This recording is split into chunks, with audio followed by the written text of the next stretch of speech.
Welcome to Presha law tutorial. Hello learners, कैसे हैं आप? आई होप आप अच्छे होंगे और अपनी स्टडी कर रहे होंगे। जैसे कि हमारी लेक्चर सीरीज़ चल रही है drafting, pleading and conveyance subject पर, और लास्ट वीडियो में हमने application for setting aside an ex parte decree इस टॉपिक को पढ़ा था, और आज हम अपने रिट पेटिशन इस टॉपिक को करेंगे, और साथ ही साथ इसके अंदर हम टाइप्स ऑफ रिट्स के बारे में भी पढ़ेंगे। रिट पेटिशन जो है ये बहुत इम्पॉर्टेंट टॉपिक है लॉ में। स्टार्ट करते हैं। रिट पेटिशन एक फॉर्मल रिटन रिक्वेस्ट है जो कोर्ट आमतौर पर इंडिया के हाई कोर्ट या सुप्रीम कोर्ट को सबमिट किया जाता है, जिसमें किसी लीगल राइट के एनफोर्समेंट या किसी रॉन्ग एक्ट को सुधारने या इसके अंदर करेक्शन की मांग की जाती है जहां कोई अल्टरनेटिव रेमेडी अवेलेबल नहीं है। रिट पेटिशन मुख्य रूप से primarily Indian constitution article 32 and article 226 के अंडर फाइल की जाती है। देन इसमें आता है टाइप्स ऑफ रिट। कॉन्स्टिट्यूशन में 5 टाइप्स ऑफ रिट दी गई हैं, जिसमें से ईच रिट को किसी स्पेसिफिक इशू को एड्रेस करने के लिए या बताने के लिए डिज़ाइन किया गया है। फर्स्ट इसमें आता है हैबियस कॉर्पस।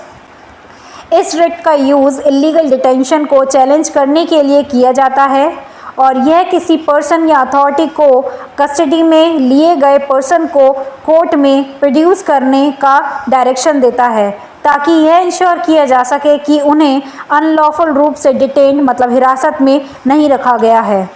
द नेक्स्ट आता है मंदमस। यह रिट कोर्ट द्वारा किसी पब्लिक ऑफिशियल, गवर्नमेंट और सबऑर्डिनेट कोर्ट को ऐसी ड्यूटी निभाने के लिए कंपेल करने के लिए इशू की जाती है जिसे निभाने के लिए वे लीगल ऑब्लिगेशन लीगली ऑब्लिग्ड हैं, लेकिन ऐसा करने से इनकार कर दिया या फेल रहे हैं। कि अगर कोई पब्लिक ऑफिशियल है, वो अपनी कोई ड्यूटी करने के लिए अपनी कोई भी ड्यूटी जिसके लिए वो लीगली ऑब्लिग्ड है, जो उन्हें लीगली काम करना चाहिए, उसके लिए वो इनकार करते हैं या वो फेल रहते हैं या रिफ्यूज़ कर देते हैं, तो उस कंडीशन में इस रिट को डाला जाता है। देन नेक्स्ट आता है प्रोहिबिशन। यह रिट हायर कोर्ट द्वारा लोअर कोर्ट या ट्रिब्यूनल को इशू की जाती है, जिसमें उसे ऐसे केस में प्रोसीडिंग्स रोकने का डायरेक्शन दिया जाता है जहां उसका कोई जुरिडिक्शन नहीं है। देन नेक्स्ट आता है सर्चुरी। यह रिट लोअर कोर्ट या ट्रिब्यूनल के किसी ऑर्डर या डिसीजन को क्वैश रद्द करने के लिए जारी या इशू की जाती है, जो जुरिडिक्शन के बिना काम करता है या एरर ऑफ लॉ होता है। देन नेक्स्ट इसमें आता है क्यू वारंटो।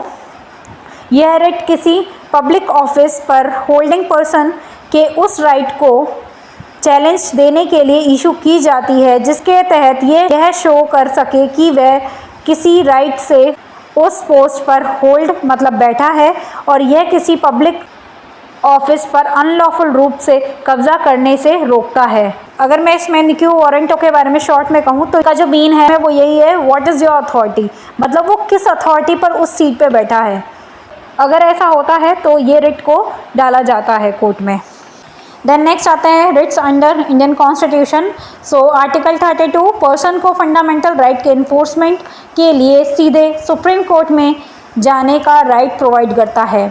देन आता है आर्टिकल 226 हाई कोर्ट को न केवल फंडामेंटल राइट के एनफोर्समेंट के लिए बल्कि अदर लीगल राइट के लिए भी रिट इशू करने की पावर ग्रांट करता है। देन नेक्स्ट आता है when to file a writ petition. तो रिट पेटिशन कब फाइल की जा सकती है? तो रिट पेटिशन की जा सकती है जब कोई वायलेशन ऑफ फंडामेंटल राइट हो, या lack of adequate alternative remedy हो, कोई एडुकेट अल्टरनेटिव रेमेडी की कमी हो, या पब्लिक ऑफिस का मिसयूज़ हो रहा हो, या फेलियर पब्लिक ऑफिशियल हो, या इलीगल डिटेंशन हो। देन अब हम इस पॉइंट्स को एक्सप्लेन करते हैं। तो फर्स्ट इसमें आता है वायलेशन ऑफ फंडामेंटल राइट। यदि किसी पर्सन के फंडामेंटल राइट का वायलेशन होता है अंडर आर्टिकल 32, तो डायरेक्टली सुप्रीम कोर्ट में या 226 आर्टिकल 226 के अंडर हाई कोर्ट में रिट फाइल की जा सकती है। देन नेक्स्ट इसमें आता है lack of adequate alternative remedy. Writ अक्सर तब मांगी जाती है, तब फाइल की जाती है जब कोई एडुकेट अल्टरनेटिव रेमेडी न हो, जैसे अपील, या अवेलेबल रेमेडी इनसफिशिएंट हो। देन नेक्स्ट आता है पब्लिक ऑफिस मिसयूज़, यदि कोई person unlawfully public office hold करता है या उसका मिसयूज़ करता है तो क्यू वारंटो रिट फाइल किया जा सकता है।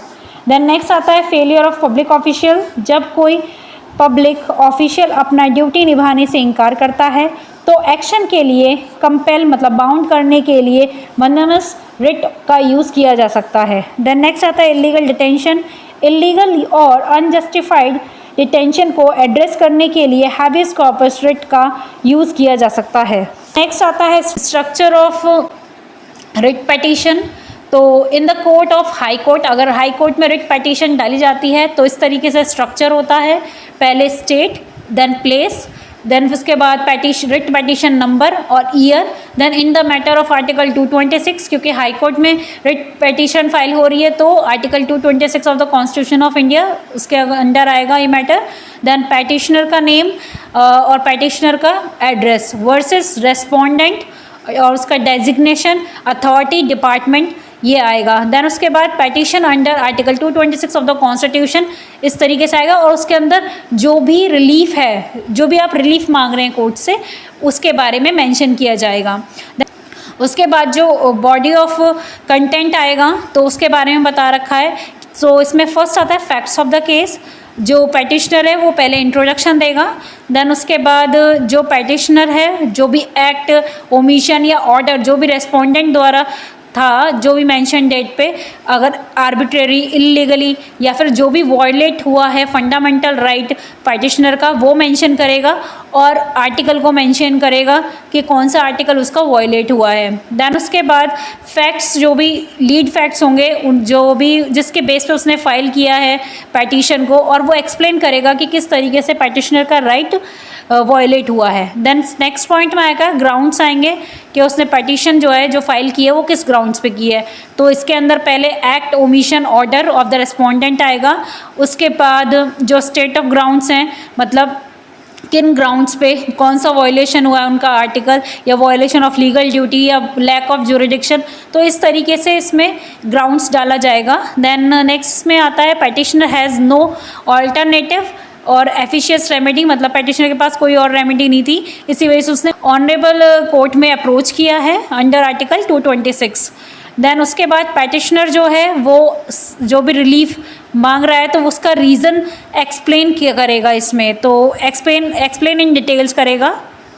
देन नेक्स्ट इसमें आता है लीगल प्रोविजंस जो भी इंक्लूड है, मतलब कि जो वॉयलेशन हुआ है रिलेवेंट लॉ या लीगल प्रोविज़न का तो उसको मेंशन करेगा, और अगर कोई जजमेंट है रिलेवेंट केस पे या जो प्री डिसाइड कोई केस है तो उसे मेंशन करेगा। देन लास्ट इसमें आता है प्रेयर, तो फैक्ट्स और सर्कमस्टेंस से रिलेटेड जो भी उसने जो भी ऊपर उसने पॉइंट्स लिखे हैं उसके अकॉर्डिंग वो ऑनरेबल कोर्ट से प्रे करेगा और इशू करवाएगा जो भी टाइप ऑफ रिट्स है, चाहे मंदामस हो चाहे सर्चुरी हो, मतलब जिस तरीके से मैंने रिट्स को एक्सप्लेन किया था, अगर उस कंडीशन से रिलेटेड कोई भी उसके साथ कंडीशन होती है तो कौन सी रिट में उसने इशू किया है, मतलब अगर हैबियस कॉर्पस, अगर अनलॉफुल डिटेंशन के ऊपर है, अगर किसी को इलीगल तरीके से किसी को हिरासत में ले लिया गया है तो जैसे हैबियस कॉर्पस रिट डाली जाती है। मंदमस में जो पब्लिक अथॉरिटी है वो अपना काम ठीक से नहीं कर रहा है तो आप मंदमस डाल सकते हैं। तो इस तरीके से जो मैंने अभी एक्सप्लेन किया था टाइप्स ऑफ रिट, तो उसको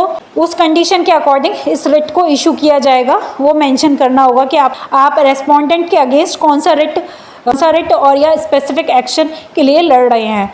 देन उसके बाद ग्रांट एनी रिलीफ, कोई भी अगर कोई रिलीफ ऑनरेबल कोर्ट से लगती है in the interest of justice तो उसके लिए वो आप रिलीफ मांग सकते हैं। देन उसके बाद प्लेस, डेट और सिग्नेचर ऑफ पेटिशनर और petitioners advocate, name and address of petitioner और पेटिशनर्स एडवोकेट। तो इस तरीके से जो है स्ट्रक्चर है, चाहे वो आर्टिकल 226 का हो चाहे आर्टिकल 32 का हो, पैटर्न ऐसे ही रहेगा।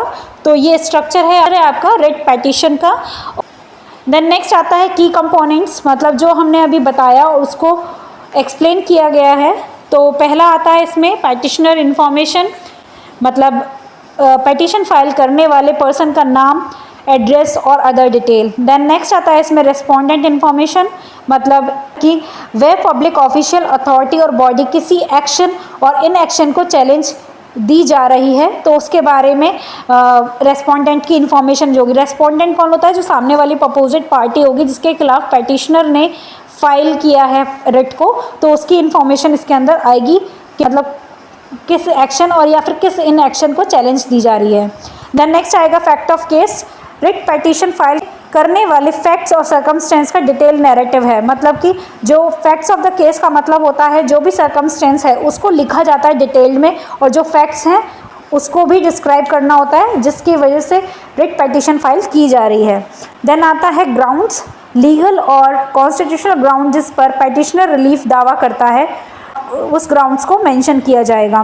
देन रिलीफ साउट, मतलब मांगी गई रिलीफ, कोर्ट से मांगा गया स्पेसिफिक ऑर्डर या डायरेक्शन।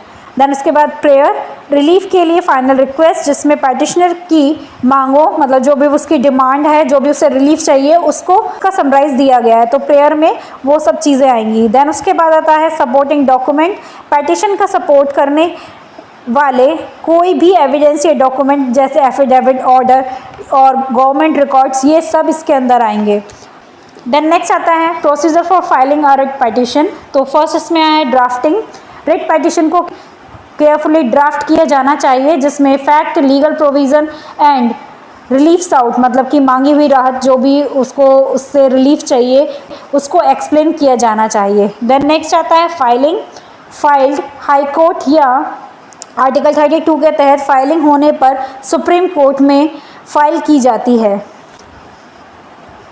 देन नेक्स्ट आता है हियरिंग। कोर्ट रेस्पोंडेंट मतलब जो अपोजिट पार्टी है उसको नोटिस इशू कर सकता है और हियरिंग शेड्यूल कर सकता है।